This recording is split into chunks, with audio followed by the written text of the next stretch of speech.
আসসালামু আলাইকুম রহমতুল্লাহ। প্রিয় এনটিআরসি এর প্রধান শিক্ষক, ভাইস প্রিন্সিপাল, প্রিন্সিপাল এই সকল পোস্টগুলোতে যারা আবেদন করেছেন তাদের আগামী শনিবারে পরীক্ষা হওয়ার কথা রয়েছে। তবে সবচাইতে দুঃখের সংবাদ হলো আদালতে এই সংক্রান্ত বিষয়ে মামলা থাকার কারণে আজকে আদালত একটা রায় দিয়েছে এবং এই রায়ের মাধ্যমে আগামী শনিবারের পরীক্ষাটা স্টে বা স্থগিত করার জন্য একটা নির্দেশনা দিয়েছে। তো এই জন্য খুব বেশি সম্ভাবনা রয়েছে আগামী শনিবারের পরীক্ষাটা না হওয়ার। তো এটা হচ্ছে অনেক বেশি একটা দুঃখের সংবাদ।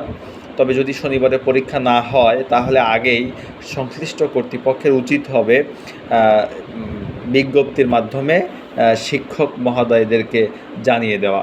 কারণ অনেক শিক্ষক মহোদয় আছেন যারা কক্সবাজার, বান্দরবান, খাগড়াছড়ি, রাঙামাটি, কক্সবাজার, চট্টগ্রাম এই সকল জায়গা থেকে আসবে। অনেকেই আছেন গাইবান্ধা, রংপুর, দিনাজপুর, পঞ্চগড়, কুড়িগ্রাম, কেউ আছেন বরগুনা, ভোলা এই সব জায়গা থেকে আসবেন।